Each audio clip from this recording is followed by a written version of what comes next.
नमस्कार। जो कहेगा माइलेज को नमस्कार, उसके घर में आएगी चमचमाती। तो आप सभी लोगों को अरविंद प्रजापति का नमस्कार। कुछ लोग या तो सुन नहीं पा रहे हैं या तो बोलने नहीं आता उनको। घर चेक करो अपने अगल बगल में। अच्छा। इसके बाद 2 कार, यही है चमत्कार। ठीक है दोस्तों, कैसा लग रहा है प्रोग्राम आप लोग को?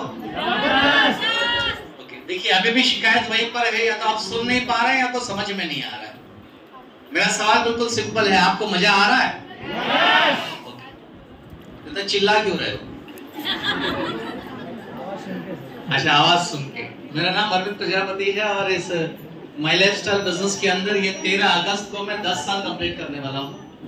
और मुझे बड़ी खुशी है कि मैं नेटवर्क मार्केटिंग इंडस्ट्री के अंदर माइलेज जैसी कंपनी के अंदर जाने अनजाने में आ गया। मेरे बेसिक क्वालिफिकेशन है एमबीए इन मार्केटिंग और उसके पहले मैंने बीएससी की है केमिस्ट्री से। जैसा पूजा मैडम ने आपको बताया कि डॉक्टर से कम नहीं हूँ, लेकिन मैं डॉक्टर नहीं हूँ, मैं डॉक्टर का बाप हूँ। मेरी बड़ी बिटिया अभी एमबीबीएस कर रही है ऊपर हॉस्पिटल से, तो उस समय डॉक्टर बन के आ जाएगी। तो डॉक्टर का बाप हुआ कि नहीं हुआ? तो उनका बनोगे डॉक्टर के बाप। और देखिए, दिखाई दे रहा हूँ ना, सुनाई दे रहा हूँ? देखिए आपके अगल बगल जो लोग बैठे हैं ना, वो तो आपको हॉल से नीचे जाने के बाद ही मिल जाएंगे, लेकिन अभी 100 रुपए देकर यहाँ पर आए हो तो कुछ सुन लीजिए, काम की बातें हैं। और मुझे ऐसा लगता है कि आपके पास फालतू टाइम नहीं था कि आप लोग घर पे खाली बैठे थे और चले आए यहाँ पर। ऐसा था क्या?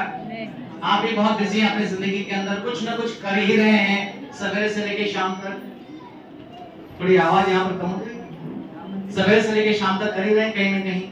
अगर आपके सामने एक हाउसमेट मिसेस प्रीति खंडारे मैडम, अगर एक घर का काम करने वाले लेडी स्टेज पे खड़े होकर भाषण दे सकती है और आप ताली बजा सकते हो, तो आप समझिएगा ताकत आदमी में नहीं है, ताकत व्यक्ति में नहीं है, ताकत इस बिजनेस के अंदर है। यहाँ पर काम वाली बोलती है और घर वाले सुनते हैं और फिर ताली बजाते हैं। मीरा यादव मैडम यहाँ पर आई। मीरा यादव मैडम कहाँ है? हाँ, उधर बैठी हुई है। उनको बड़ी खुशी हुई कि आज मैं सूट पहनकर यहाँ पर आई हूँ, बराबर। और चलिए भाई, आदमी लोगों की जिंदगी में तो शादी के टाइम पर सूट पहन ही लेते हैं। जिनकी शादी हुई होगी चेक कर लेना जिंदगी में एक बार, उसके बाद सब खूंटी पे टांग दिया, उसमें कॉकरोच घूम रहे हैं, खटमल घूम रहे हैं और सूट को उठा के फिर रत्ती में डाल दिया जाता है। बट ये एक ऐसी इंडस्ट्री है, ये केवल आदमी के लिए नहीं है। यहाँ पर एक गृहिणी, एक महिला भी अपने आप को प्रोफेशनल बना सकती है, वो भी सूट पहन सकती है। फ्रेंड्स, एक जोरदार ताली होनी चाहिए मीरा मैडम के लिए। और अमृतलाल काका जो यहाँ पर हैं, अमृतलाल जैन जी, इनको देखकर मैं अक्सर मोटिवेट रहता हूँ। और उनको देखने के बाद मैंने मुझे एक बात समझ में आती है। जैसे सर एज कितना है आपका अभी? 62। ओके, और यहाँ पर कुछ 26 वाले भी बैठे हो। 2 6 26 और 6 2 62। तो देखिए, खुशी खुशी 26 साल की उम्र में माइलेज नहीं करोगे तो मजबूरी में 62 की उम्र में करना तो चुनाव आपको करना है कि आप कौन सी एज के अंदर आगे बढ़ना चाहते हो। ऐसा देखा गया है कि हमारे देश में, खास करके भारत देश में, जो यंग बच्चे होते हैं, हेलो यंग समझते हैं आप लोग? आप में से कितने लोग अपने आप को यंग मानते हैं? ओके, अच्छा, पूरा हाथ नहीं उठ पा रहा, बहुत लोग मतलब मान चुके हैं आप में तो ज्यादा आता काय उड़ना नहीं है ना? यंग मतलब ये होता है कि जिनके फीस स्कूल के या कॉलेज के फीस उनके माँ बाप भरते हैं, तो यंग बोलते हैं।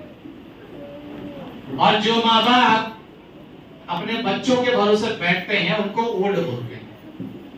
और आज का जमाना ऐसा है, एक आदमी जो पैसे कमाता है ना, उसमें उसके पास 2 ही चारा है, या तो माँ बाप को देखे या तो बीवी बच्चों को देखे।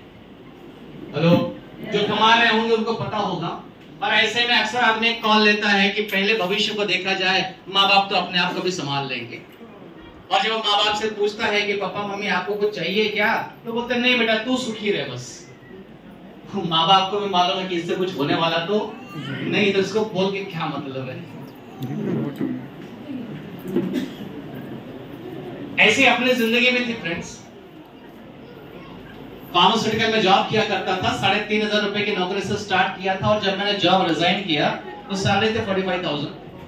और जब मैं नौकरी छोड़ रहा था तो मम्मी डैडी ने बोला कि यार दुनिया पागल हुई है, 40-45 का नौकरी मिलता नहीं है उसको, और तू नौकरी छोड़ रहा है, ये कोई काम है? ये उन लोगों का काम है जिनके पास कोई काम धंधा नहीं है। हेलो, ऐसा आपको भी कुछ नमूने बोलते होंगे। उन नमूने को पूछना कि जिसके पास में काम धंधा है, सुबह से लेकर शाम तक लगा पड़ा है, क्या कर रहा है?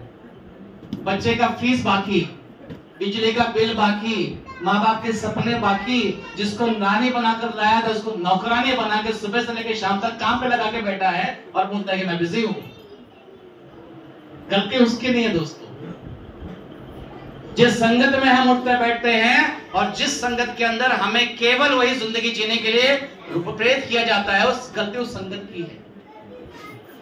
अगर 10 गधों के बीच में घोड़े को डाल दो तो घोड़ा भी 10 दिन बाद ये विश्वास कर लेगा कि मैं भी, क्योंकि उसके अगल बगल में सब, तो तुम चुनो। मुझे कुदरत के ऊपर बहुत भरोसा, और शायद आप भी करते होंगे।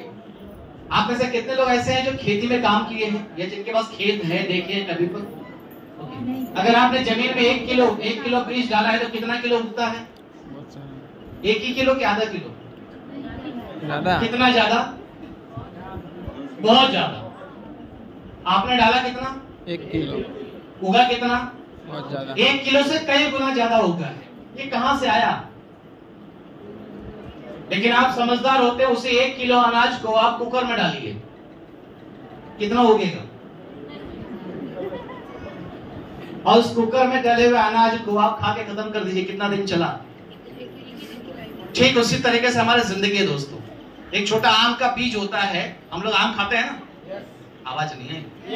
मैं समझ सकता हूँ कि हाँ, आम बोलने के बाद अपने को आम मतलब बहुत भारी चीज लगती है। तो आम खाने के बाद में अपन आम का मजा ले लेते हैं और गुठली को फेंक देते हैं, और उस गुठली के अंदर थोड़ी बहुत तो ताकत होती होगी पेड़ बनने की। हेलो, तो अगर कहीं पर वो पेड़ बनती है तो थोड़ा सा वो बड़ा होता है, उसमें से एक हल्का सा पत्ता निकलता है, उसके बगल में से एक मुर्गी जाती है, और मुर्गी को वो हरे हरे पत्ते बड़े अच्छे लगते हैं, आणि कोंबडी काय बघते, हिरवागार पान आहे, और कुटुक करके, ये वही बीज है जो बड़ा पेड़ बनने के लिए जमीन के अंदर डाला गया था, लेकिन एक मुर्गी ने उसको खत्म कर दिया। थोड़ा हिम्मत करके अगर वो बीज और बड़ा हो जाए, इतना बड़ा हो जाएगा, अगल बगल में से कोई बकरी जाती है, कोई और जानवर जाता है तो उसको खा जाता है कि नहीं? ये वही बीज है जो बड़ा बनने के लिए जमीन के अंदर गया था, लेकिन बकरी ने उसका करियर खत्म कर दिया। थोड़ा और हिम्मत जुटा के और बड़ा बनता है तो गाय भैंस अगल बगल में से गुजरते हैं, अच्छा लगता है तो खा जाते हैं। राइट और रॉन्ग फ्रेंड्स? आप मुझे बताइए, क्या उस बीज में प्रॉब्लम था? क्या उस जमीन में प्रॉब्लम था? फिर प्रॉब्लम किधर था? किसमें? प्रॉब्लम कहीं पर भी नहीं है दोस्तों। उस बीज को कुदरत ने पेड़ बनने के लिए पैदा किया था, लेकिन अगर उस बीज के ऊपर किसी की नजर होती, ये छोटा सा हरा पत्ता बाहर निकल रहा है, इसको मुर्गियों से खतरा हो सकता है, चलो इसके आगे फेंसिंग कर देते हैं, तो बच जाता कि नहीं बच जाता? yes. एक और व्यक्ति थोड़ा सोचता कि चलो बकरी से बचाया जाए, तो बचता कि नहीं बचता? yes. एक और व्यक्ति अगर सोचता कि गाय भैंस से बचाया जाए तो बचता कि नहीं बचता? yes. और वही बीज एक दिन बहुत बड़ा पेड़ बनता, और जितने लोगों ने उसको बचाया हुआ है उनके खानदान के लोग इस पेड़ से पैदा हुए आम को खाने के लिए मौजूद होते थे। तो पहले ये कहना चाहता हूँ, जो मैंने समझा है इस इंडस्ट्री को, इस बिजनेस को, इस दुनिया को फ्रेंड्स, ऊपर वाले ने कोई डिफेक्टिव पीस दुनिया में नहीं बनाया है। हेलो, हाथ पैर सही सलामत है, सुनाई देता है, दिखाई देता है, बोलने को आता है, हाथ सही सलामत है, और क्या चाहिए भाई? और क्या चाहिए तुमको? थोड़े पैसे ही कम होंगे ना, वही दिक्कत होगी ना, थोड़े पैसे और चाहिए। तो पैसा किस तरीके से कमाया जाता है? अगर वो काम सिखाने वाला कोई गुरु तुमको मिल गया ना, तो दुनिया में किसी मुर्गी और बकरी की मजाल नहीं, तुम्हारे सपने को खत्म करना पड़ेगा। और ये गुरु इस इंडस्ट्री में हमको मिले, आज आपके सामने बैठे हुए हैं हमारे ग्रेट गुरु राजन सिंह जी, कंपनी के डायमंड, और संतोष सिंह जी। मैं तहे दिल से प्रणाम करता हूं इनको, क्योंकि इनकी वजह से आज हम यहाँ पर सुरक्षित खड़े हैं फ्रेंड्स। अदरवाइज हमारा भी कहानी कोई मुर्गी खत्म कर दी होती। आप ध्यान दीजिएगा, उस बीच के पास में भगवान ने बुद्धि नहीं दिया है कि अपनी सुरक्षा खुद कर सके। राइट और रॉन्ग सर? लेकिन हम तो इंसान है ना, वी आर ह्यूमन बीइंग्स। अपने को एक कीटाणु जो नजर नहीं आता था, किसी ने बोला मास्क लगाओ बच जाओगे, लगाया कि नहीं लगाया मास्क? अगर हमको कोई सिखा दे कि माई लाइफ के अंदर भी तुम्हारा पति करोड़पति बन सकते हो, तो हम करेंगे कि नहीं करेंगे फ्रेंड्स? शर्त यही है कि तुम वो गधों का सर्कल छोड़ो और घोड़ों के सर्कल में आ जाओ। तुमको भी रेस में उतार के तुमको भी जीतने के लिए तैयार कर देंगे फ्रेंड्स। जिंदगी में आगे बढ़ना है तो सर्कल बहुत जरूरी है। आज ये जो प्रोग्राम ऑर्गेनाइज किए हैं, पारस पुरोहित जी एक मोबाइल दुकान बंगार बेचते थे, मतलब सेकंड हैंड मोबाइल का काम। रमेश पुरोहित जी स्टील बेचा करते थे। दिग्विजय पाठक जी ट्रांसपोर्ट में काम किया करते थे। ये सारे लोग वही बीज हैं जिनको खाली एक सही किसान की जरूरत थी। हम बीज पैदा नहीं कर सकते, लेकिन बीज को उगने की ताकत हम दे सकते हैं, और वही ताकत हम यहाँ पर देने के लिए बैठे हैं। आज 10 साल के बाद में जब पीछे मुड़ के देखते हैं तो लगभग देश भर में 4,500 लोगों का नेटवर्क है। ये 5,500 लोग हमारे कंपनी के प्रोडक्ट को इस्तेमाल कर